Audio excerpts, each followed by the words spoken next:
Back here with the Monte Carlo engine. We're doing the revamp process on the old engine, the one that died at 145,000 miles. I've been mainly focused on here, putting everything back together on here, cleaning things out. We got the low intake, upper intake manifold on.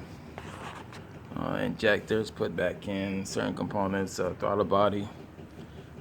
We're just moving along, trying to get things situated. I do have the motor painted. It's matte black, high heat color. It's from a Rust-Oleum product.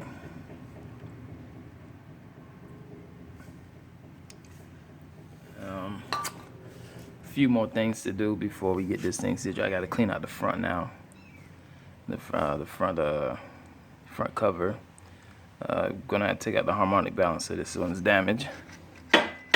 Of course, is what else I gotta do? I'm thinking about changing the sensor right here too. Since I'm here, crankshaft position sensor. It's been a process, you know. I have other things to do, so I haven't been focused on this engine as much, but it's a work in progress. Just like everything else, trying to get things done in a timely manner to go into the vehicle.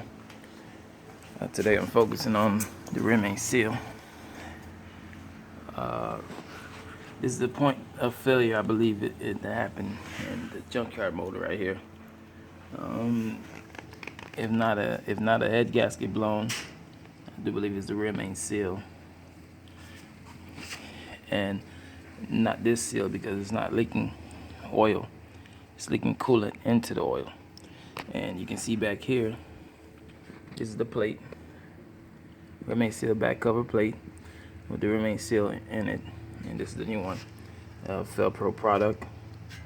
This is the rim seal with the alignment tool. And it's supposed to just sit in here like so. But I'm thinking about putting the seal in here first and then use the tool to just align everything here. There's also 2 bolts that goes on the bottom here that comes across here to the oil pan. So I'm debating whether I should put the oil pan on and do everything one time and get it all sealed up.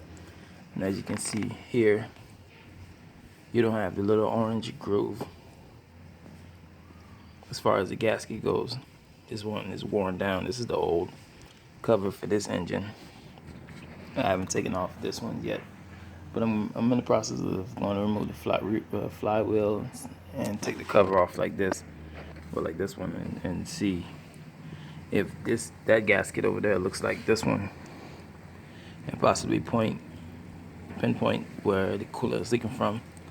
I don't think it's a blown head gasket. I believe it's this rim seal plate cover gasket where coolant flows through here and here. And this one didn't have any issue, but that one did. Or this one, well, from the look of it, it looked like it was possibly getting there too, but it didn't give me any issues. And when I did swap out the transmission, I did change this gasket. The old one, the first one I ever changed out, didn't look as good as this one do. So this is the new one, and I'm debating whether I should use this cover or the one in this engine, because this one has stress points right here. You see that? Over torqued, probably by me. And it's been in the car for 145,000 miles, so I'm thinking it was, you know, long overdue for possibly getting a new one. But these are 2 bolts that goes to the oil pan itself. And every video I see on YouTube where they remove the rim seal in GM vehicles with this backplate cover, it's you know, LS motors and whatnot, this style continues on through a variety of GM engines. They would use the alignment tool, put the cover on, gasket on, cover on, and put the oil pan on all at the same time, and just calibrate everything and seal it all up at one time. So I'm pinpointing what's my options, and so far I'm gonna hand tight everything here, clean up the oil pan, and put the gasket on and all that. Now, as far as the oil pan gasket goes, it's a two-piece process, all in one. This is the 3800 oil pan gasket. This is what it looks like. It's a gasket and this little shield right here, all in one. And this shield, I do believe, is to control the splash and flow of oil. How much of oil gets make actual contact with the how you call it, the crankshaft and the piston rods and all that. I guess there is such thing as too much oil flow. So this shield right here, I believe, helps control that. It's like a splash guard, so to say the least. But this gasket right here, I think is what, $55. So I'm debating whether I buy a new one or just reuse this one. This one is in decent shape, believe it or not. I've replaced. This is a new one I purchased before. So this is not the original one. This oil pan right here is in very horrible condition. Since it's sat in the storage and outside climate, water did get into the oil pan, possibly through the hole where the dipstick goes at, because I took out the dipstick housing itself in the engine. So that was a possible culprit. Not much got into it, but just enough to cause a little buildup of sludge right here. But other than that, this is the oil level sending unit, and all it does is it floats like this, and it has a little magnet that sends signals through the connector back here, and then you'll get a low oil. If it's, I guess if it's below where it needs to be, you'll get a low oil light on the dash. But this pan I'm not gonna use. This pan is just the one that's corroded and rusted. You can see at the bottom right here. But the gasket I will be reusing.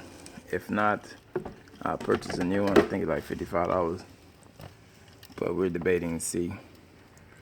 But that's about it. This is as far as I got right now.